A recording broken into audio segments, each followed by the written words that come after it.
Hi students, today I will teach you about the secularism and the Indian Constitution. To know this, first we should know about secularism. For that we should know the role of religion in a country. Religion plays a key role in the life of people because religion in politics often leads to the dominance of one group over other, discrimination, exclusion, or persecution of people who do not follow the majority religion. For that, we are taking the example of Sri Lanka. In 1956, in order to please the majority Sinhalese, the Sri Lankan government passed an act declaring only Sinhala as the official language for Sri Lanka. A few years later, Buddhism was adopted as the state religion. But in India, despite being the country with largest Hindu population of the world, we do not have a state religion. Our country chose to be a secular nation right at its inception. What is the meaning of secular? Secular means the country will not interfere any religion. People have the right to follow their own religion. In 1976, the term secular was added to the preamble by the 42nd Amendment Act. The inclusion of this term gave a concrete shape to the vision of religious tolerance of our leaders like Mahatma Gandhi and B.R. Ambedkar. A secular India means that there is no state religion. The country neither supports nor denies any religion its rightful place. Now, separation of religion and state. In India, the separation of religion and state has been done for the following reasons.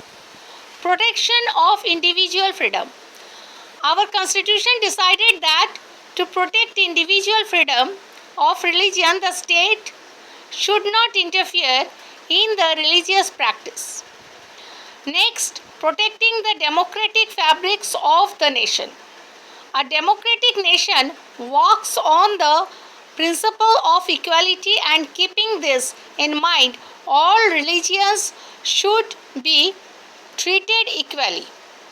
Next come Indian secularism. The country of India works in various ways to maintain its secular nature.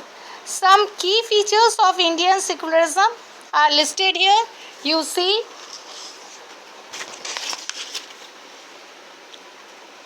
first is fundamental rights. The fundamental rights are the most basic human rights which ensure the dignity and freedom of an individual. When India was framing its constitution, it also had certain international declarations in mind, such as these: Declaration of Rights, a legacy of the French Revolution of 1789 in the Constitution of French. Bill of Rights in the Constitution of the United States of America in 1791. Next, Universal Declaration of Human Rights adopted by the UN Assembly on 10 December 1948. These declarations encouraged India to affirm, adopt and enact human rights in the form of fundamental rights in its constitution. Now, significance of fundamental rights. See here, there are six significance. The fundamental rights form the basis of our constitution. The significance of these rights can be determined from the fact that they provide suitable condition for